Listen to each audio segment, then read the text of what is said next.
House Committee on Elections will come to order. The clerk will call the roll. Chair Shaheen. Here. Vice Chair Busey. Here. Representative Isaac. Representative Morales-Shaw. Representative Plesa. Present and voting. Representative Raymond. Here. Representative Swanson. Representative Toth. Representative Terry Wilson. Quorum is present. As a reminder, anyone wishing to testify before the committee, please register at the kiosk located in the hallways. If you require assistance in registering or testifying, please contact committee staff. To accommodate all who wish to testify, there will be a time limit of 2 minutes per witness during public testimony. Members, we're going to pick up where we left off on hearing bills.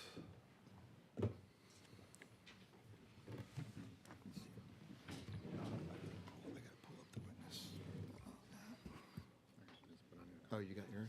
Yeah. Let me do.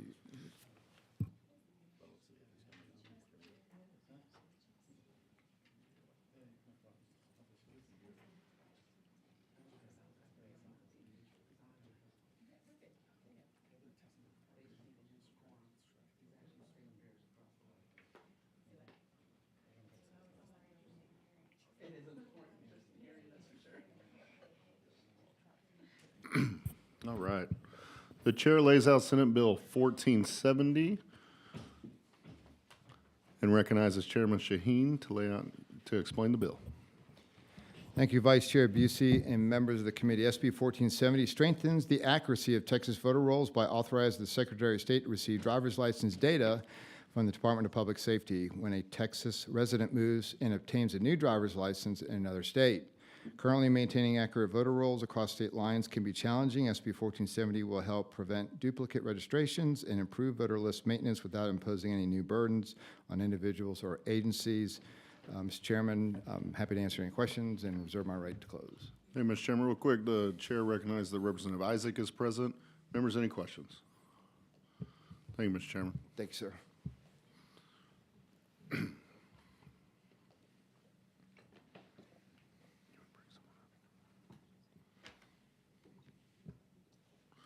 The chair calls Laura Rogers.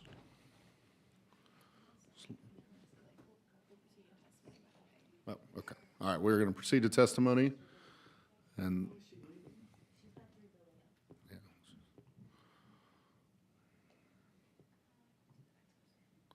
The chair calls Jennifer Dornoff.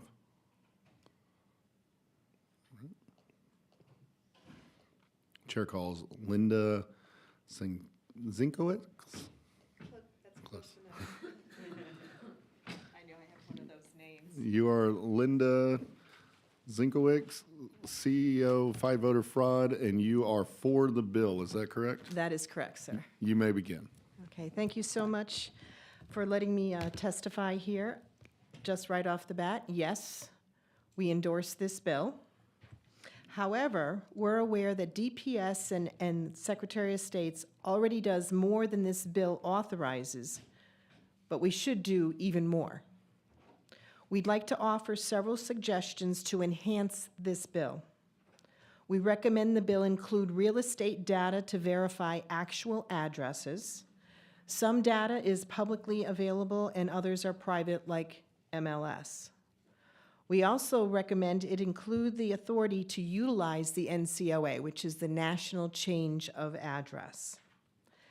The DPS and Secretary of State should be required to check voter data against other states. And legislation that passes this committee should work in connection with citizenship bills pending in this committee. Because of the additional data security checks, we recommend a higher level of security technology requirements for file reviews and data transfers. This bill should also recognize that commercial and vacant properties are not eligible locations. And in the event that someone is homeless, they can register at their local shelter, a religious establishment, churches, general delivery, a P.O. box, or home address of friend or family. Thank you. And can you, is this your handout? Did we just do that? No. Okay. Sorry. All right. I saw him All right, I wrote down your list. Members, any questions? Thank you for being here. Thank you. The chair calls Susanna Carranza. I don't see. Chair calls Kathy Hagler. Nope. Is that it?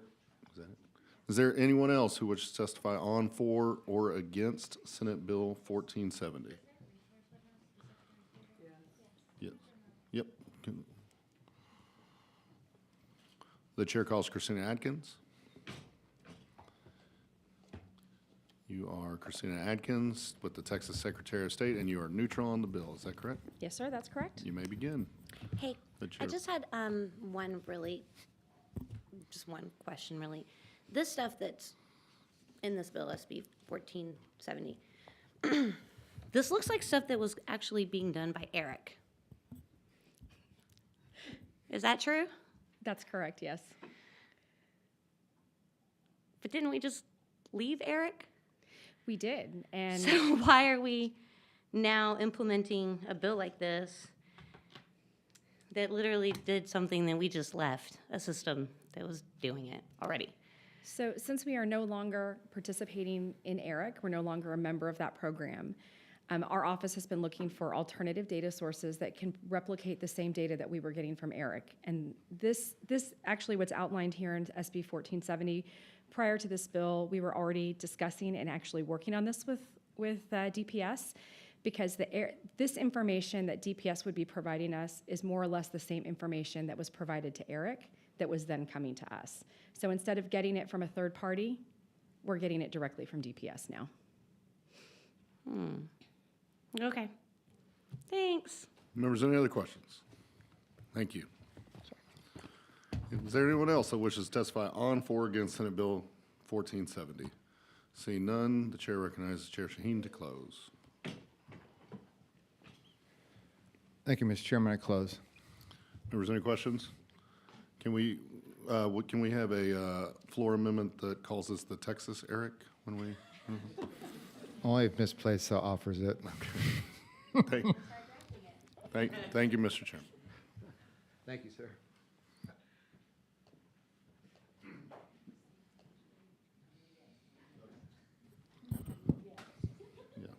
If there is no objection, the bill will be left pending. Is there objection? The chair hears none, and the bill is left pending.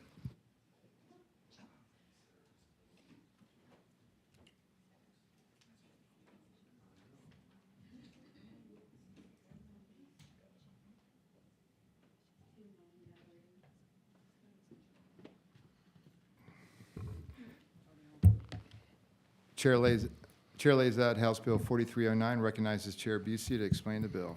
Thank you, Mr. Chairman and members, for the opportunity to lay out House Bill 4309. This would align the filing fees paid by both types of political party candidates such that all candidates seeking nomination pay their filing fees to the same party chair whom they submit their application. Texas law currently imposes different administrative requirements on political parties depending on how they nominate their candidates. While candidates from primary nominating parties pay their filing fees directly to their party, so that's Republicans and Democratic Party, candidates from convention nominating parties must pay those fees to the Secretary of State or county. This bill would correct this disparity by allowing all candidates, regardless of party nomination method, to pay filing fees directly to their political party. This change would restore equal treatment under the law, uphold the constitutional rights of political association, and bring consistency to the election process across all parties. I mean, in short, right now, everyone we pay to put on our primaries, third parties don't have primaries, so this would allow the money to stay, just like our money goes to our parties to help put that on, this would allow them to put on their nominating system, which, is usually through a convention process.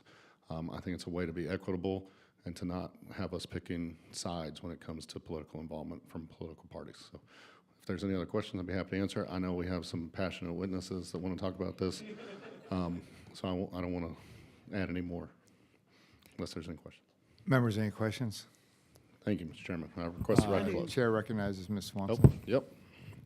Representative What if Swan. they don't have county chairman?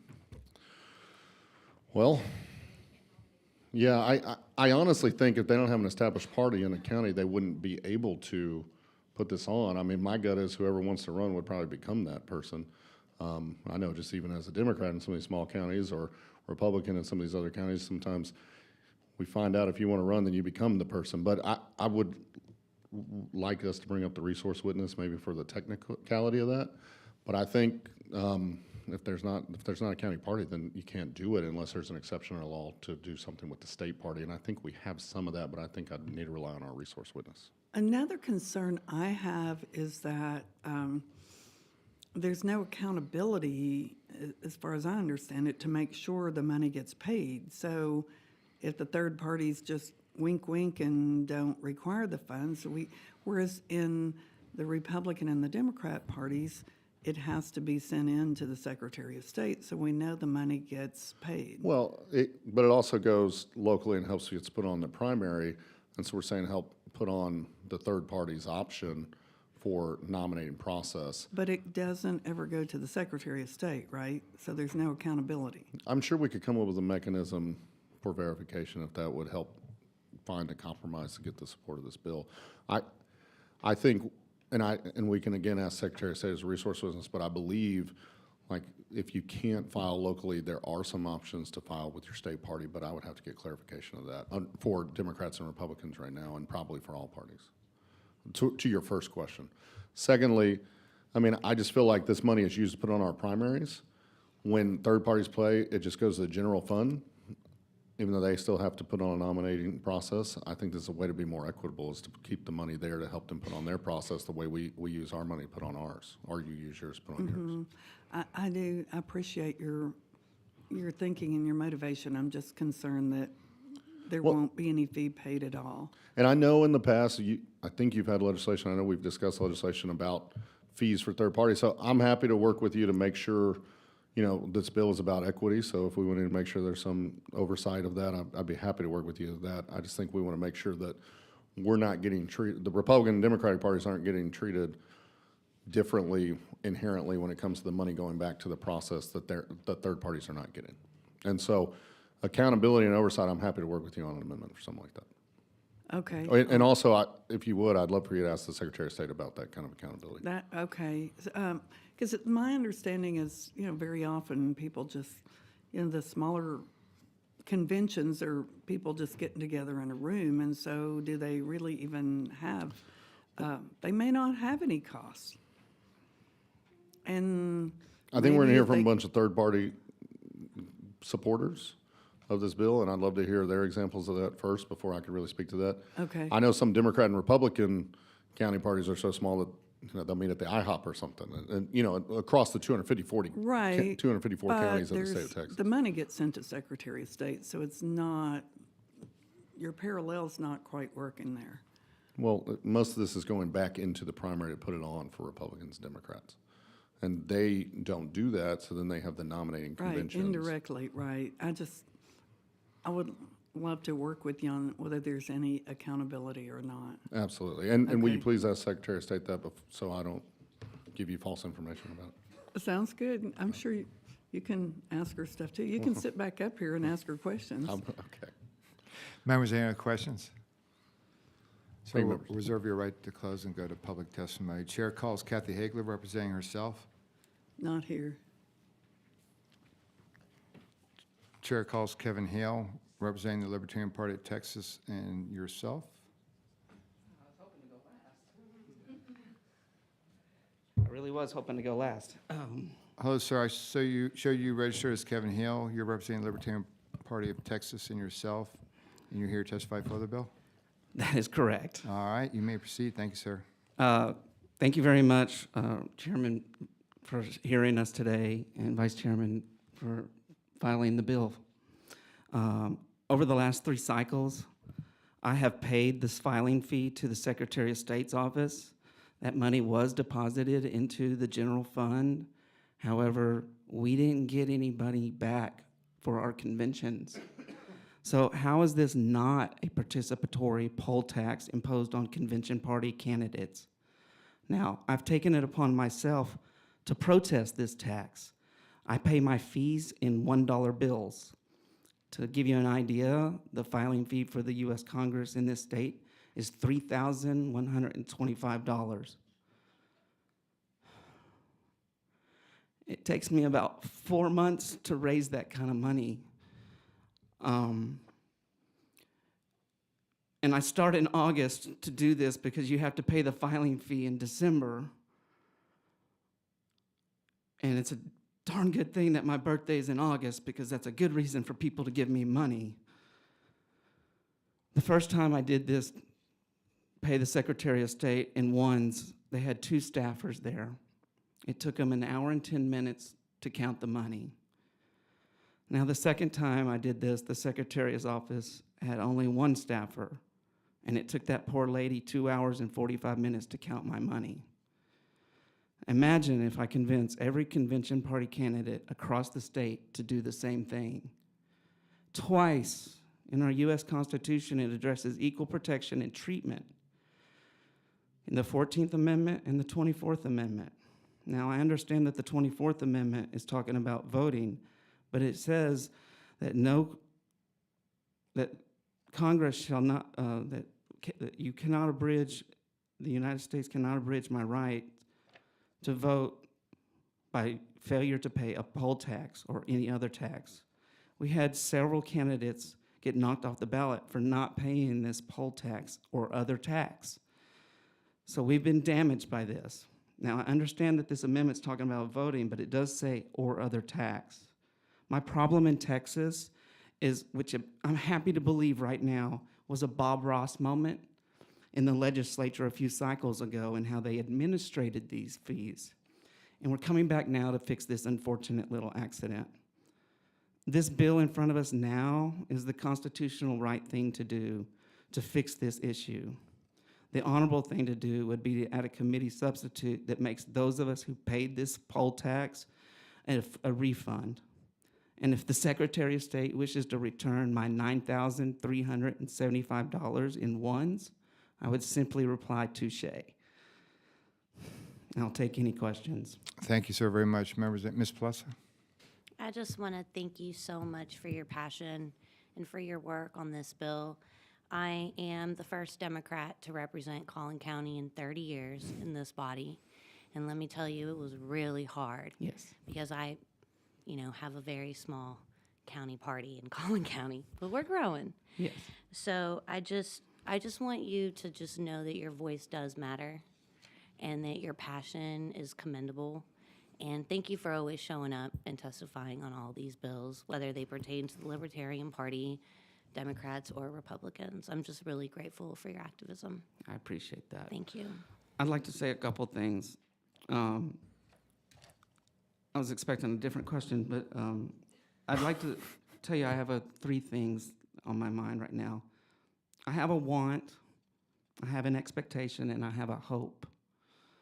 I want to pass the bill as written.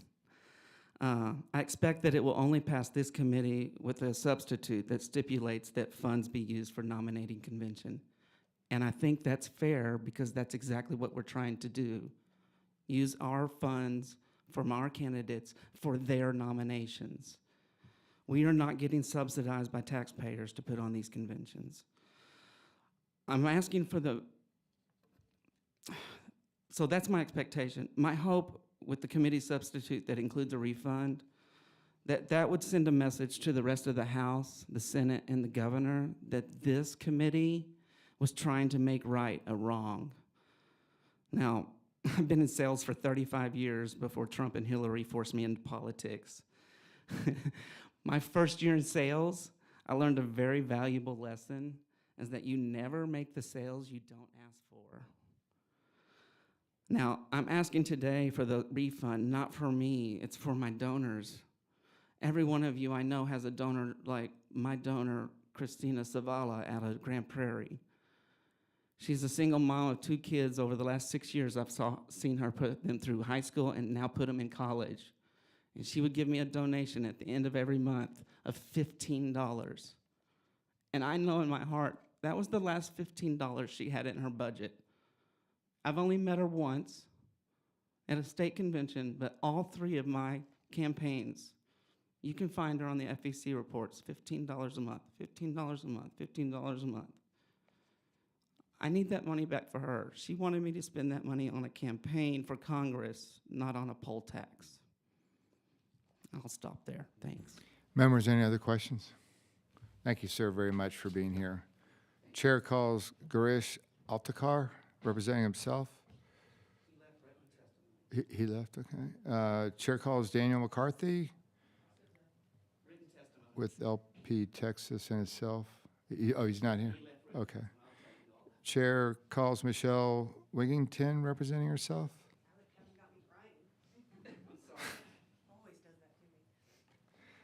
Hello, I show you registered as Michelle Wigington, and you're representing yourself, and you're here to testify for the bill? That is correct. All right, well, welcome. You may proceed. Thank you. I'm from Dallas County, where our commissioners regularly go unchallenged on the ballot. My own commissioner has been in office over 40 years. He was reelected in November without an opposing candidate. He has held the same position, same office, longer than I've been alive, and I look young, but I'm not. This is an illusion of choice. It happens all over the state. These are not elections. Our election laws have choked out competition, resulting in fundamental loss of liberty. HB 4309 is a small step towards free and fair elections. Please support this bill. Good job, Michelle. Members, any questions? Thank you very much for being here. Chair calls Ted Brown with the Libertarian Party of Texas. Okay. Chair calls Randy Simbro, representing himself. Okay. Do you know all these people? I do. Chair calls Patrick Dixon, representing himself. He also left Okay. 10-year chair of the party. We apologize, by the way. We just had a really long day on the floor. And Don't apologize. We understand. Chair calls Wes Benedict, representing himself. All right, Wes is here. Welcome, sir. I show you registered as Wes Benedict. You're representing yourself, and you're here to testify for the bill? That's correct. All right, well, welcome. You may proceed. Okay, thank you, Chairman, Representatives. My name's Wes Benedict. I'm speaking in favor of House Bill 4309, which would allow the fees y'all imposed on Libertarian candidates to be paid to our party, just like Republicans and Democrats pay their fees to their own parties. I served as executive director of the National Libertarian Party for 8 years and the Libertarian Party of Texas for 4 years. That's longer than anyone else. I've recruited more candidates nationwide than anyone else in our 54-year history. In 2008, I recruited 100 candidates for Texas State Representative. And maybe that scared somebody because y'all been passing bills or trying to pass bills that hurt my party ever since then. And I'm thinking, I guess you want us to join your parties. Well, be careful what you wish for. Libertarians can turn any conversation into a debate about legalizing marijuana.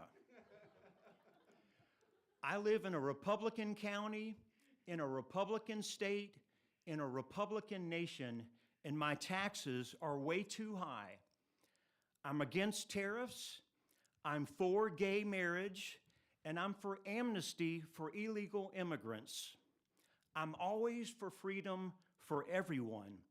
Libertarian policies minimize force and deliver prosperity and peaceful communities. I enjoy talking, so if you destroy my party, I'm going to come to yours, and I'm going to talk a lot, and I'm going to have a good time doing it. But I'd rather you pass House Bill 4309.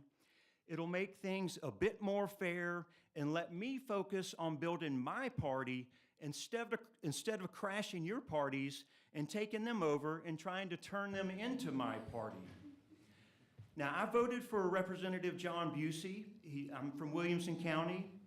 Even though I disagree with him often, I would have much rather voted for a Libertarian, but these filing fees and the way they're treated have discouraged people from running in my party. I'd rather you pass this bill, make things just a bit more fair for libertarians and other third parties. Thank you. Mr. Benedict, you were doing well until you told us you voted for Mr. Busey. I'm just teasing. Ms. Plessa? Yeah, I'm really enjoying y'all's testimony. And I just wanted to ask you a little bit more about how this bill will allow for more equitable political access for candidates, regardless of party. Not saying I don't want you to come over to our side, but I just want to hear more about how this will bring more equity to our system. Okay, and by the way, there are other states where the libertarian and third-party candidates pay their filing fees to the party. Republicans and Democrats pay their fees to the party, and then a primary is held. And so there's all this advertising, and the government spends the money so that the people, the voters, go out and pull the lever. They go vote and register. It's public information that they voted in the Republican or Democratic primary. Those primaries help build the databases for the Republican and Democratic parties. And of course, there's news about that, and that money that's spent to pay for those filing fees help pay for the voting machines, the staff that's paid to be there that works at the polling places. So that money gets spent on Republicans and Democrats. Our money just goes into the general fund of the state of Texas, and it's spent, on everything: roads, housing. It's spent on whatever it's spent on for all parties, for all citizens of Texas. Libertarian money is building our roads? Not on purpose, but Thank you. Republican and Democratic filing fees are promoting the Republican and Democratic candidates and parties. The Libertarian filing fees are not promoting our candidates and parties. That's what's not fair about it. Now, we'd rather have no filing fees, but if we're going to have them, we would think it'd be at least fair to treat it the way it's treated for Republicans and Democrats. And your candidates are picked at the convention, correct? That's right. If they had primaries and we were part of it, and there are other states where libertarians are included in the primaries, and the government conducts the elections for all three parties. We're not included in those. We're not allowed to be in those, and so we have to conduct our own. So we find a space or whatever. It could be a paid space. It could be a free space. But we conduct our own elections. We print out paper. We print out stuff on paper at our own costs, and we document all of this. We do follow all the procedures, and if there's not a county chair, I don't think we can run a candidate in that county, by the way.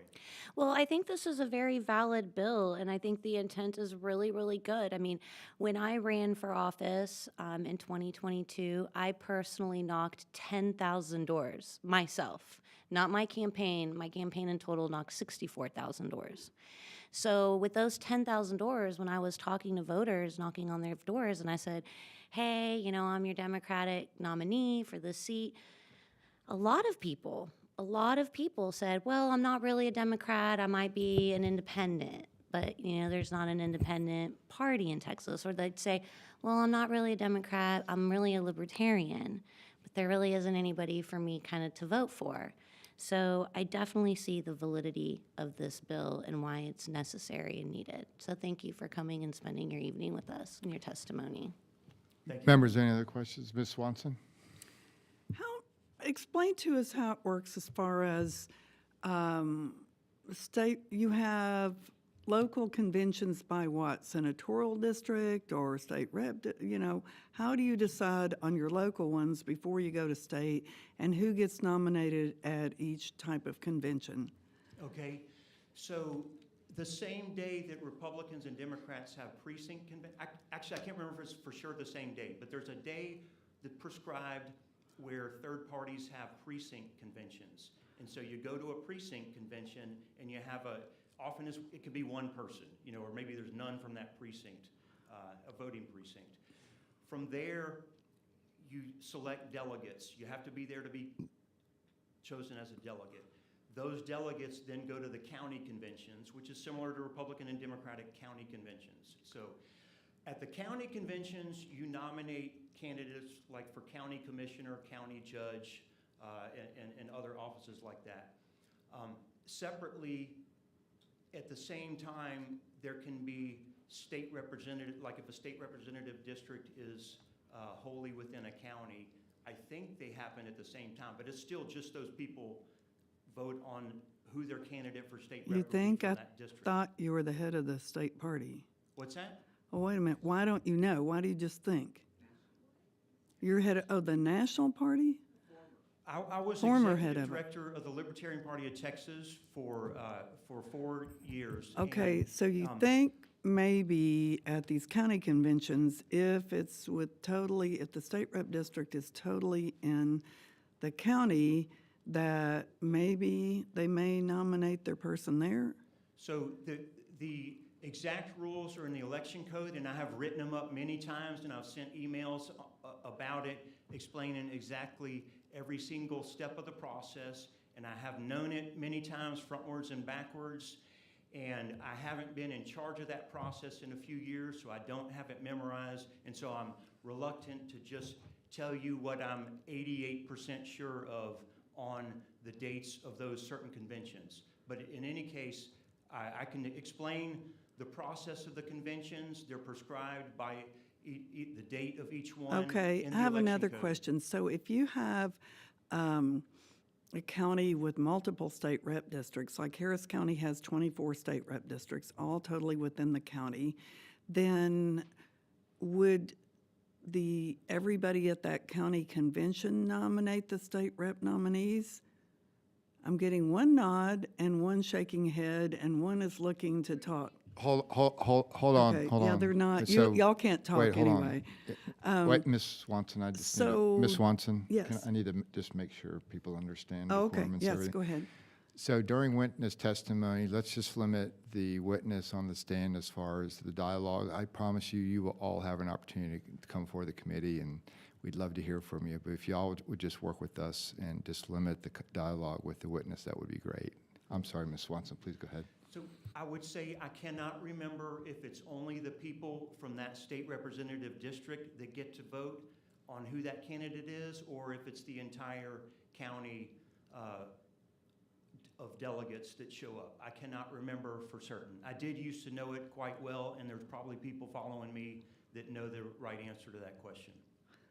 So how many people attend your average county convention? Attendance varies from 1 to 75 or so. It's hard to know. It varies a lot. So maybe one person nominates the state rep nominee? And maybe even for every state rep in the county?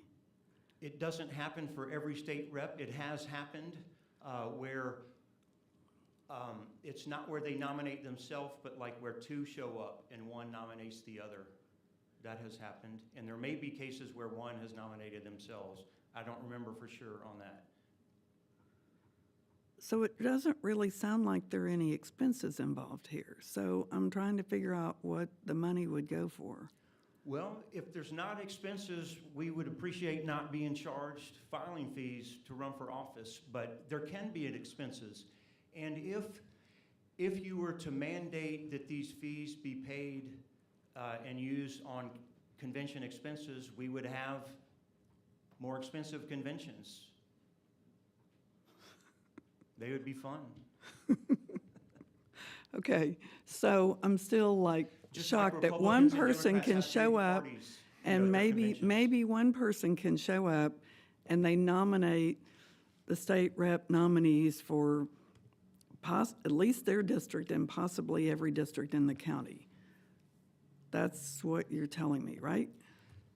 No, I know that someone can't vote for and nominate multiple candidates in different districts. Yeah, I just asked you that several times and you said you didn't know. Okay, but I do know that. But you just said you didn't know. Okay, well, I that's, said I didn't know something else, but what I'm saying is one person can't nominate all those different candidates. Pretty sure. okay, well, you at least said everybody that showed up at county convention, you weren't sure whether they could all vote for the different nominees or whether they could only vote for nominees in their own district. Okay, That is correct. I'm not certain if someone in a district, if it's only the people in that district, or if it's the entire county at the convention can vote for that candidate. Yes, I'm not certain on that issue.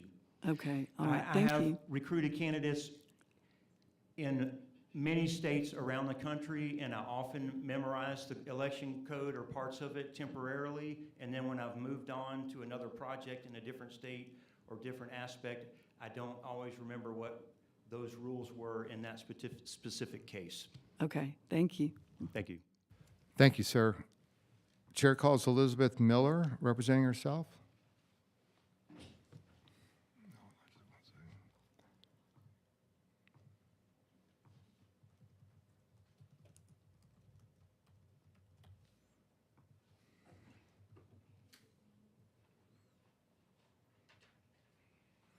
Welcome, ma'am. I show you registered as Elizabeth Miller. You're here representing yourself and you're testifying for the bill. I am. All right, well, welcome. You may proceed. Thank you, Mr. Chairman and Vice Chair Busey for filing this bill and representatives for hanging in with us. Y'all knew I would have to hang in for this one. I just wanted to touch on a few things real quick. I don't want to take up too much of your time.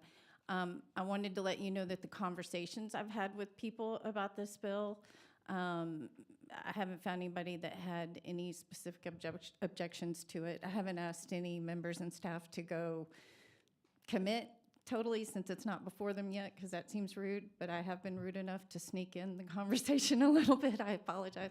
And everybody has good things to say. The only person I'll mention by name is Tenderholt, only because he has the unfortunate, he's my rep, so I don't mind saying, he didn't say for sure, but he said he couldn't think of any reason he'd have a problem with it yet. So the responses have been good. It seems fairly non-controversial.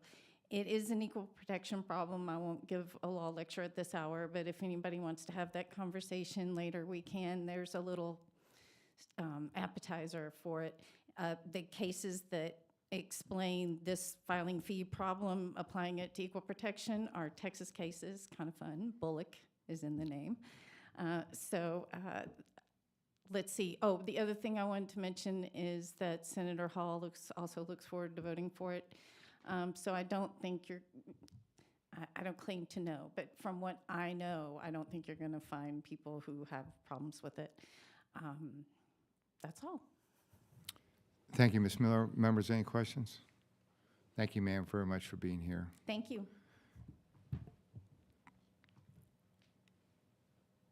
Chair calls Andrew Amalang with the Libertarian Party of Texas. Welcome, sir. I show you registered as Andrew Amalang. You're with the Libertarian Party of Texas, and you're here to testify for the bill? That is correct. All right, well, welcome. Thank You you. may proceed. Thank you. I serve the Libertarian Party of Texas as its chair, and I'll be brief. I just wanted to mention that in addition to the testimony that you've already heard that I agree with, in my capacity as chair, I've had the opportunity to discuss this predicament with the Attorney General's office, and I have to say it's been kind of disconcerting. It's kind of like being in a hall of mirrors because of what I see as a major disconnect between the rationale that's given for imposing these filing fees on convention parties in the first place, and then the disparate treatment we're getting in the disposition of these fees by the state. I would like to think that was, I think it's been mentioned earlier, that may have been an oversight or a mistake in the original legislation. It's an oversight we can correct this term, I hope.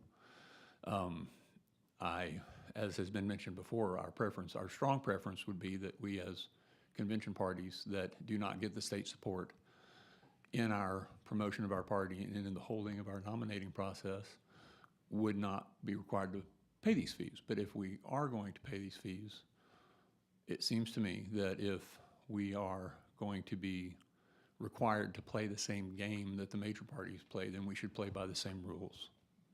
And that's really all I have to say. Thank you, sir, very much. Members, any questions? Ms. Plesa? So you are the current chair of Current the chair. Texas, well, congratulations. Thank you. It's a pleasure to meet you. I just have I We guess usually it's- say congratulations and condolences, but No. So I just have a question. You know, when I look at legislation, I look to see how bills like this have been implemented in other states. Can you just tell us a little bit about how these same policies have been implemented successfully in other states? no, I can't. Wes, Mr. Benedict would be a better witness for that as far as seeing what's going on in other states. I will confess that as chair of LP Texas, I have a very blinded view of what's going on with the Libertarian Party nationally and in other state affiliates, and I'm very, very focused on what's happening here in Texas. So I'm sorry I can't help you with that. How about this one? Maybe you can answer this one. How does this bill align with Texas's values such as individual liberty, limited government, and economic opportunity? Wow.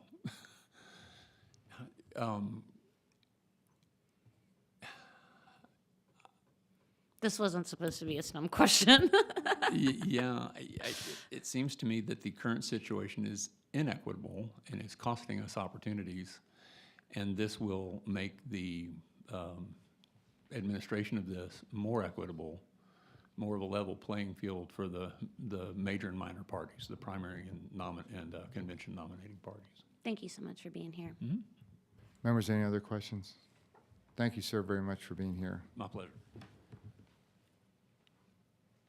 Chair calls Judith Lehman with the Libertarian Party of Fayetteville County.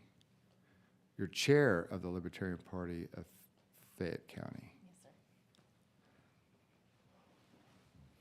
Welcome, ma'am. I show you registered as Judith Lehman, and you are representing the Libertarian Party of Fayette County, and you're here to testify for the bill. Yes, sir. All right, welcome. We're glad you're here. Thank you. So I appreciate y'all staying and hearing our testimony. We can be a raucous group. I would like to say, just as the chair of a small county, my county is LaGrange, Texas. So it's a small, spread out county. And basically, requiring the fees is really burdensome, and it really eliminates a lot of people who are excellent, great candidates who just, don't have the means, and who are also offended that money goes to, things that are not related to our party, when money in other situations, goes in some ways the party's benefit. And so it would be a game changer for us to have, and also in my county, there's generally no opposition to one candidate. And so I think it does also limit people's choice, because there is only one choice in the general election. Thank you, ma'am. Members, any questions? Thank you, ma'am, very much for being here. We appreciate you. Thank you so much. Chair calls Jesse Cowart with the Libertarian Party of Texas.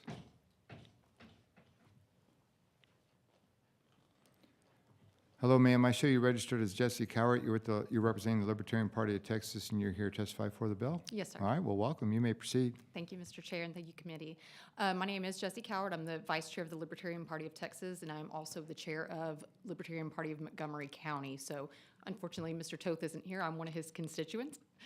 I was gathering petitions for the committee to hear this bill, and as I was gathering petitions in HD 15, the most common phrase I heard was, well, that's fair, because this one's a slam dunk.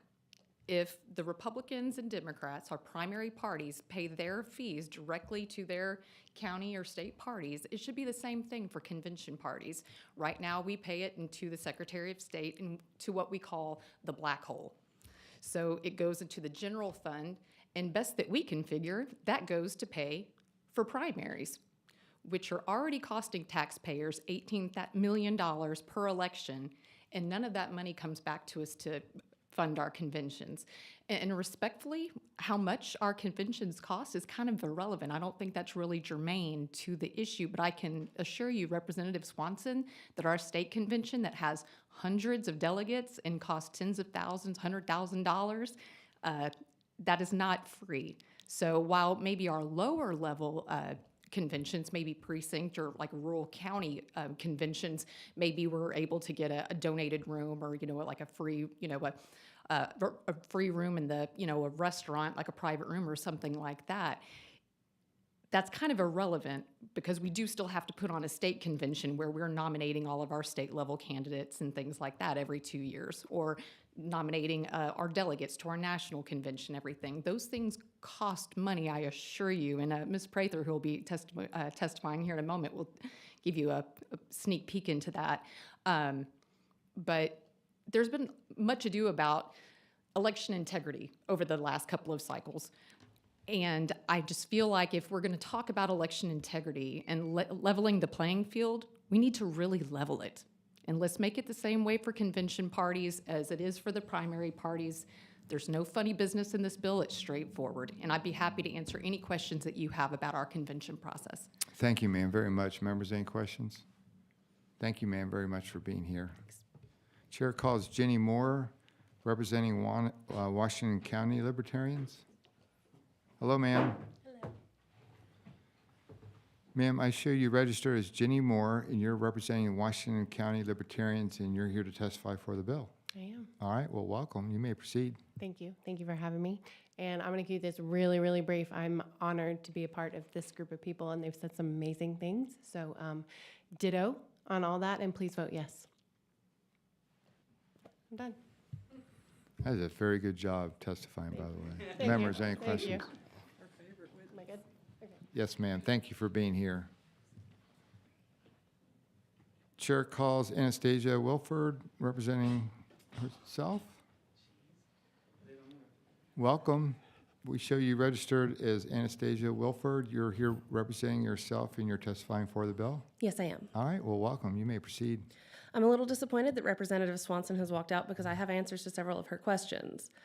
To begin, Texas Election Code, Chapter 181.061, Parts C and D, a party nominating by convention must make its nominations for county and precinct offices and for offices of districts not situated in more than one county at county conventions held on the first Saturday after the second Tuesday in March. Goes on a little bit, but Part D says a party may by rule limit the delegates making nominations to those from the territory from which the office sought is elected. That answers it pretty simply. So in the instances where a county does not have rules set forth to determine whether or not the entire delegation at the county convention gets to vote on those offices, then it would be the entirety of the county delegation. But if they do have those rules set forth, then it would just be the people from that district who are going to get to vote for that representative or that senator or congressman. To answer your question regarding how does this bill reflect Texas values, we've had numerous people who don't run because of the way that the filing fees are structured. Not because of the fact that the filing fees exist, but because of the way they are structured. Or we have people who file their application for nomination, but they don't pay the filing fee and they subsequently get disqualified by the Secretary of State's office. And they do this as an act of protest to, again, the way that the system is set up as it is right now, which is what we're trying to rectify. The thing about it is it could not be more simple.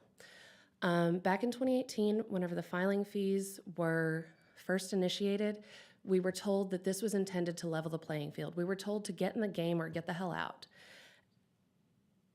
It didn't level the playing field, though, and that's all that we're asking for now. We are asking to submit our filing fees in the exact same way that primary parties do, and I do appreciate the members of the committee who have been supportive of this bill very much. I appreciate the questions that we've received today, and I do urge everybody here and those who have left to vote in favor of the bill. Thank you, ma'am, very much.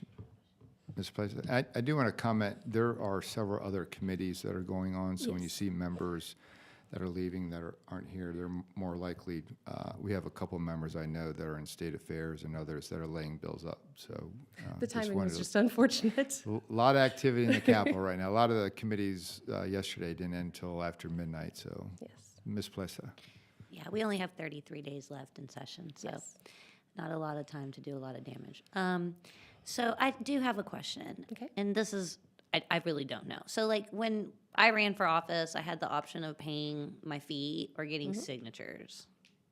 Is that the same with Yes. libertarians? Yes, it is. In fact, the petition structure is the same. So it's the same. You can do the signatures or pay the fee.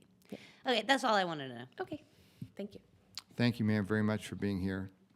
Chair calls Chris Baker representing himself? No? Chair calls Paul Dar. He left written. He left. He represents, where'd he go?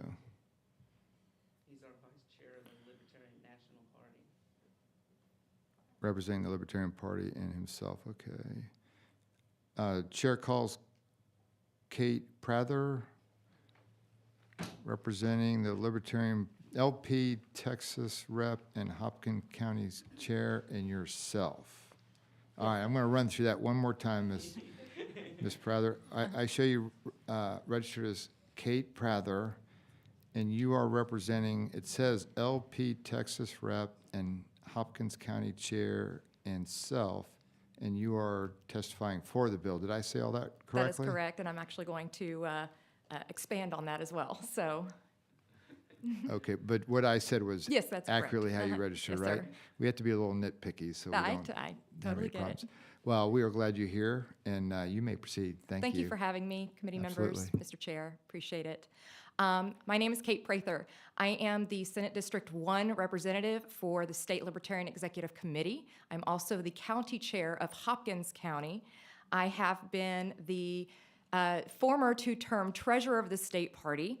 I have been, had a strong hand in planning all the conventions in the past 8 years, and I'm currently sitting on the Convention Planning Committee for our 2026 convention. I have been involved in event planning and the conventions on every single level. So unfortunately, I was probably the one that had the most information that could have answered Representative Swanson's questions because I have lived it, breathed it for the past 10 years. I stood in front of the Elections Committee a few cycles ago when the bill came that was going to create these filing fees for our candidates in the convention parties. And I was in opposition, clearly. And at that time, I was the treasurer. So I was seeing the economic impact it was going to make on our party, but also on the voters as well, and the taxpayers. And that was something that I had given testimony directly on at the time. So I'm not going to repeat any of the other really great points and to bring this bill forward favorably. And I'm open for any questions, so thank you. Thank you, ma'am, very much for being here. Any questions, Ms. Plessa? I don't even know what I had to ask. Well, we're here, okay? So now I got some questions. Okay, since it was brought up, what's the average cost of y'all's conventions? So which one are you talking about? Because we have... Go with the most expensive. Oh, that would be the state convention. Okay. If you were to talk about business alone and housing just our delegates to get business done, which we are looking at between 300 and 500 attendees, as you know, ballrooms would be the only thing that really kind of have that size. I think we did the average cost on that, actually a few years ago when I was a treasurer, when we were having to do a report for our lawsuit with the Texas Supreme Court, and I believe we said the average just to do basic business as a state party was $15,000. Wow. Just basic business to allow our delegates to come and fulfill our duties under Texas Election Code. Wow. That's just state party. That's a lot. Yes. Thank you so much for being here and for your testimony and for all you've done working with the Texas Libertarian Party. Thank you so much. I really appreciate the time. Thanks. Where's your state convention going to be? Actually, we should be deciding that location this Saturday. Saturday, we're voting on that this Saturday. Oh, really? In Waco. So our next leadership executive committee is in Waco this Saturday, and we will be voting on the 4 finalists that that our committee has been proud to put in 6 months worth of work to narrow down from 70 potential locations. I bet you if you invite Ms. Plessa, she'll come. Oh, you should come. Well, there's no party like I the will Libertarian come. Party. I will come if you hold it in Chairman Shaheen's district. He has some really great event spaces in his district. I actually do. I have the stuff. Yeah, he really does. Thank you, ma'am, very much for being Thank here. you so much. Have a good evening. Is there anyone else who wishes to testify on, for, or against House Bill 4309? If not, the chair recognizes Chair Busey to close on the bill. Thank you, Mr. Chairman. I want to thank our witnesses who have stuck around all day while Republicans and Democrats were fighting on the House floor. I think the heart of this bill is about equity. We're trying to make it fair. I would have opposed charging third parties filing fees because filing fees in the Republican and Democratic Party go to our parties. If you file at the county level, they go to our counties. If you file larger, you file at the state. It goes to our parties to put on our primaries. It doesn't go to our conventions, it puts on our primaries, which have a lot of cost, and usually our filing fees aren't enough, so then the state will help subsidize that as well. That's the big difference here. What third parties do, and we heard from the Libertarian Party, but this isn't limited to Libertarian parties, it's third parties. They elect at a county convention and then at a state convention. And so they have fees, and that's where their primary process is, if you think of it the way that we think of our primaries. And so this is saying, if we're gonna charge them, then let's let that money go to put on their elections the way our money goes to put on our elections, I think, to summarize it. Representative Swanson had asked a few questions to address. One is, how do we have the accountability? And I wish I had thought of this sooner, but I think my staff, and I will say to people, I know there's not a lot of members here, but I promise you there is a staffer for each member watching right now and engaged. And so I would say, any candidate has to do financial statements, and so their filing fees will be on those financial statements. There are ways for accountability, there are ways for oversight. That will happen. So I think to that question, we know that if under this bill, we're not changing filing fees, so we know that that can happen through checking financial statements that we all do through transparency in the election code. As far as how do you file, if there's not a county party, state code allows for filing at the state party if there's not a county one. And as far as number of size, some of these red counties, we complain in our party, in the Democratic Party, minority party, all the time. We've got counties with no county party chair, and then you go file at a state level, or there's a handful of people, and those handful of people are the engaged to put on the process and put on the convention.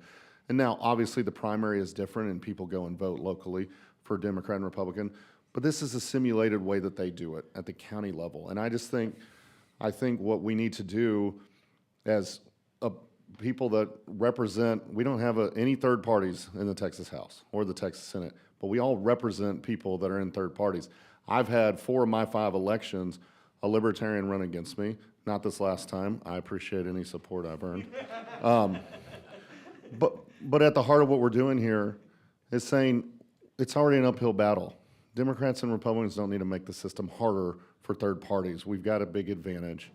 Let's not do that. Let's make it more fair. Let's make this more about, voters having their say. I feel confident in my district as a Democrat. You put up multiple third parties, I'm going to run, and I think the voters will respond to that, and I'll win. I know the 2 colleagues I'm looking at feel the same. Let's not make it harder for more voices to be at the table, and that's what is at the heart of this bill. So I hope we can pass it. I appreciate you having a hearing on this bill. I think it's hard for third parties to get a voice in this building, and this committee to show tonight that we can do better, and I'm proud that we got to lay this bill out today. And with that, I'm happy to answer any questions. Thank you, sir. Ms. Plessa, do you have any questions? I just want to thank you for carrying this bill, Vice Chair Busey. And at first I didn't know what was going on, I'll be honest. But you guys have swayed me on this, and I want to be a JA. All right.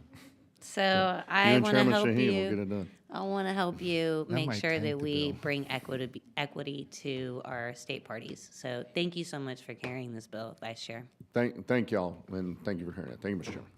Yes, sir. There is no objection, the bill will be left pending. Is there objection? The chair hears none, the bill is left pending. Members, that concludes today's agenda. Is there any further business for the committee to address? If not, the chair moves to adjourn. Is there objection?